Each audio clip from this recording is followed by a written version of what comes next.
Hashamaa harka fuunee hordoftoota chaanaalii kiyyaa hundi keessanuu salamtaan tiiviirtiin sana dhaqqabdu jecha qoricha mootummaa Itoophiyaa duraanii Mangistuu Hayilamaariyaam irratti gaggeeffame maal akka fakkaatuu fi qoonni yookaan geena Oromoo keessatti qabdu maal fakkaata kan jedhu waliin ilaallu ta'a. Egaa fonqolchi Mangistuu Hayilamaariyaam irratti godhame kan bara 1980 takka fonqolcha kan gaggeesse Oromoodha. Akka fashilaa kan godhes Oromoodha. Akka lakkoofsa Habashaatti guyyaa har'aa bara 1980 takka fonqolchi milkii hin qabne daayirektara mootummaa abbaa irree isaa dhumaa kan ta'e Koloneel Mangistuu Hayilamaariyaam irratti hoogganamummaa jeneraalota Dargiitiin gaggeeffame. Jeneraaloonni fonqolcha kana irratti adda durummaadhaan hirmaatanii gaggeessaa hundi isaanii Oromoodha. Jeneraal Maarid Nugusee, Jeneraal Abarraa Abbabaa, Jeneraal Damissee Bultoo, Jeneraal Haayiluu Gabramikaa'el fa'aa turan. Jeneraaloonni Oromoo kun afran waggoota dheeraa irraa eegalanii lafa jalaa icciitiin irratti hojjechuun biyyattii keessatti jeneraalota aangoo bakka furtuu jiran hunda fonqolcha daayirektaraa kan gadi buusuuf godhame irratti hirmaachisaniiru. Koloneel Mangistuun Hayilamaariyaam waggoota 17 aangoo irra ture keessatti dhala namaa xinnaa guddaa osoo hin jedhin jaarsaa yookiin jaartii osoo hin jenne maqaa goolii diimaa riiteerar jedhu itti maxxansuun fixeera. Hiriyoottan isaa kanneen waliin Dargii hundeessan irra caalaa isaanii of biraa nyaates fixeera. Paartiin jiru tokkicha jedhamu qofa walgahii paarlaamaa paartichaa keessatti kan Mangistuun jedhu hunda isaa kan mormu tokkolleen akka hin jirredha. Kan mormuu argamnaan battalumatti jechi farra uummataa jedhu itti maxxanfamee ajjeefamu. Namoonni dubbatan hundi akka gaariitti of eegu. Qarxuun mari'achiin liqaa manhabar jedhanii eegalu namni tokko jalaa hin dubbatu. Dubbi inni godhu keessatti ammaa fi amma namni harka rukutu qaba. Namni harka hin rukunne jiraannaan ofuma isaatti umrii isaa gabaabsisuu isaati. Mangistuun yoo kolfe miseensonni paarlaamichaa hundi in kofu. Yoo inni lole namni ximmis jedhus hin jiru. Bakka deeme hundatti nama ajjeesudha. Waraanni kutaa naadoo birgeed jedhamu kan jeneraal taarikuudhaan hoogganamu guutumaan guututti waraanni shaayibaa barbadeesse. Mangistuun Hayilamaariyaamiin Eertiraa dhaqee ajaja waraanaa kutaa sanaa kan ture jeneraal taarikuu Arafaa Ayyaanaa waraana hoogganu fuulduratti ajjeese. Jeneraalonni jiran hunduu kan keenyas boruu kanuma jechuun gadi fageenyaan irrattis hojjetan. Jeneraal taarikuun Oromoodha. Ajjeefamuun jeneraal taarikuu jeneraalota hedduus gara madeessee jira. Caamsa 8 bara 1980 takka caamsa 8 Koloneel Mangistuun guyyaa meeshaa waraanaa fudhachuuf gara biyya Jarman deeman ture. Fonqolchi daayirektara mootummaan abbaa irree Mangistuu Hayilamaariyaam gadi buusuuf qindaa'e magaalaa lama keessatti hoogganama.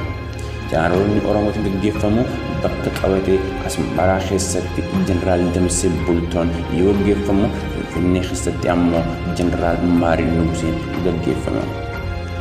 Achumaan sagantaan bile akka marii fi waliigalteen jeneraalonni fonqolcha kana irratti hirmaatanii murteessaanitti Mangistuun Hayilamaariyaam yeroo inni gara Jarman deemuuf qarqara daangaa ga'u xayyaarri humni qilleensa Bishooftuu irraa ka'ee duuba deeme samii irratti xayyaarri inni keessa jiru rukutee akka waliin gubate du'uu ture. Kuni murtee wallooti. Murtiin jeneraalonni walitti murteessan kabajamuutu irra ture. Tarkaanfii kana akka hojii irra oolchuu dirqamni kan itti kenname ajajaan itti aanaa humna qilleensaa biyyattii kan ture jeneraal Salamoon Bagaashaa ture.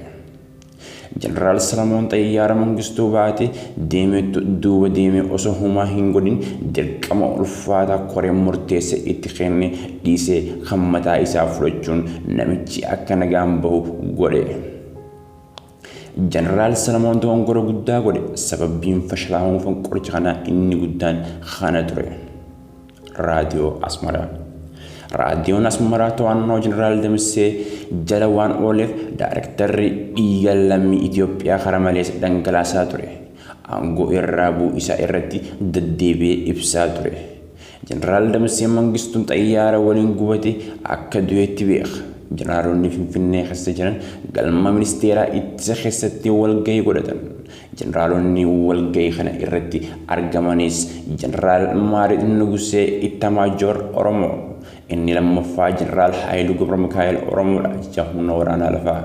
Inni sadaffaan Jeneraal Ammahaa Dastaa Halfi Oromoodha ajajaa humna qilleensaa. Jeneraal Abarraa Abbabaa Oromoodha ajajaa komaandoo. Inni shanaffaan Jeneraal Iraaqii Hoon Baay'isaa Oromoodha ajajaa waraanaa Horee Kootaa 607. Inni ja'affaan Jeneraal Walquu Zawdee ajajaa poolisiiti. Inni torbaffaan Jeneraal Alamaayyoo Dastaa itti aanaa ajajaa waraanaa humna lafaa. Saddeettaffaan Jeneraal Zawdee Gabra Yes ajajaa waraanaa Koorii 603. Saglaffaan Jeneraal Salamoon Bagaashaaw Ittaajamar humna waraanaa qilleensaa. Inni kurnaffaan Jeneraal Ganaanoo Mangistee ajajaa waraanaa Horee Kutaa 6. Akkasumattis inni 11ffaan Jeneraal Ingidaa Gabra Mikaa'el Amilaak ajajaa waraanaa Koorii 606. Inni 12ffaan Jeneraal Tasfuu Dassitaa itti gaafatamaa duula humna qilleensaa. Inni 13ffaan Jeneraal Dassaalany Abbabaa ajajaa Asdaamii humna waraanaa. Inni 14ffaan Jeneraal Nagaash Waldahanna ajajaa waraanaa Koorii 608. Inni 15ffaan Jeneraal Faantaa Abbaraa ministeera industiraa turan.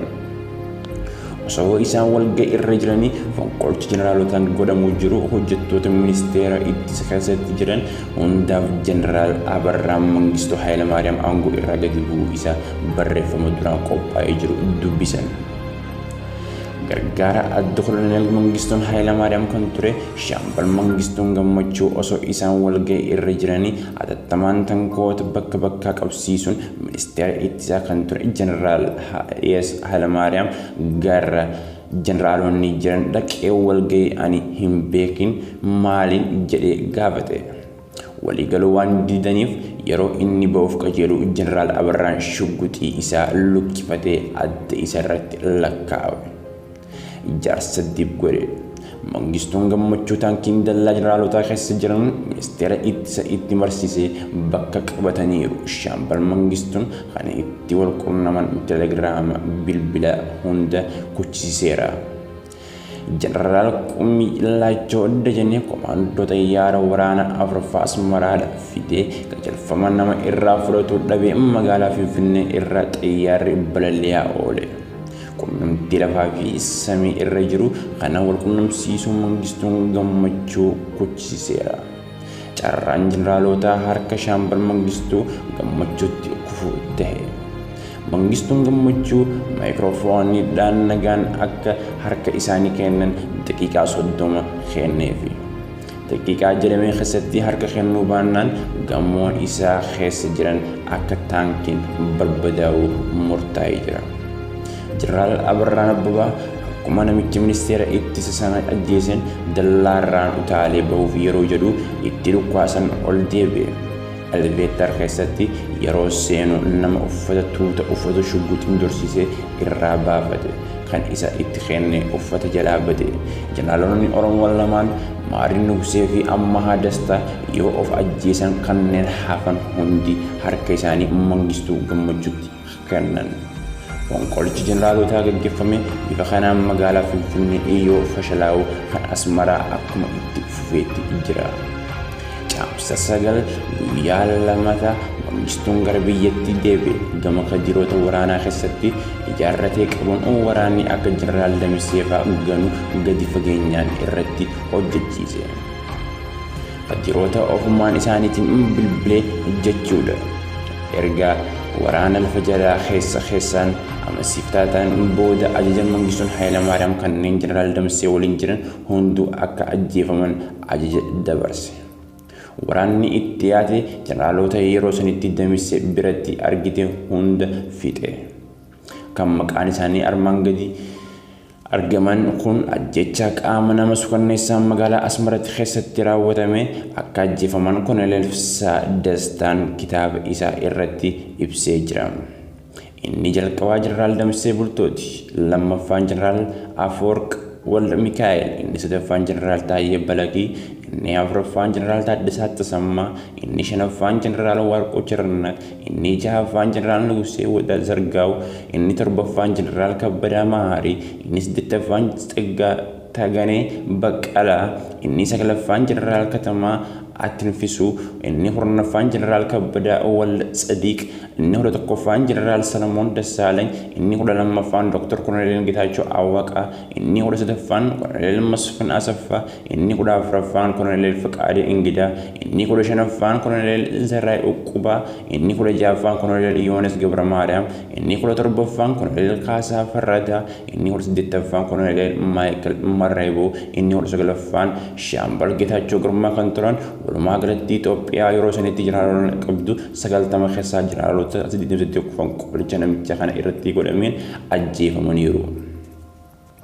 Katiroonni Mangistuu waliin walii galanii Jeneraal Damisseen Faan akka ajjeefaman godhan Shaambal Siyaas fi Shaambal Masfin Gabramadiin Koloneel Mangistuu fuulduratti dhiyaatanii kabajaa guddaan godhamee fi dura Shaambal kan turan badhaasaa gara koloneelummaatti ol guddataniiru. Jeneraal Abarraa Abbabaa guyyaa sanaan waraanaa fi taankii Shaambal Mangistuu gammachuu isaan marasiisa keessatti ba'ee magaalaa Finfinnee irratti fagaatee deemuu hin dandeenye. Finfinnee dhuma keessatti mana adaadaa isaa dhaqee dhokatee Jeneraal Abarraa mana adaadaa isaa jiraachuu Koloneel Mokonnon Damsee nama jedhamu bira ga'e. Haati manaa Koloneel Damsee Mokonnon intala adaadaa Jeneraal Abarraan bakka dhokatee jiru kanatti Jeneraal Abarraan Koloneel Mokonnon waliin warra soddaa waan ta'aniif haala akka mijeessuuf itti mari'ata. Koloneel Mokonnon Damsee Jeneraal Abarraa ajjeesisee badhaasa argachuuf bakka Abarraan jiru Mangistuutti hima. Waraanni itti marsee Jeneraal Abarraan ajjeese Koloneel Mokonnon Damsee akka Koloneel Fissaa Dastaa kitaaba isaa irratti barreessetti Mangistuu Hayilamaariyaam irratti maqaa guddaa fi badhaasa guddaa eegee ture. Garuu gantuu kanaaf birriin 5,000 qofaatu kennameefi. Mangistuun Hayilamaariyaam jeneraalota qabamanii mana hidhaa keessa jiran 12 murtii mataa isaatiin murteessee erga ajjeeseen booda akka mana seeratti dhiyaatanii manni seeraa itti murteessititti raadiyoon akka himamu godhe. Xumurri barreeffama kiyyaa waa'ee fonqolcha jeneraalonni godhan kanneen beekan hedduutu jira.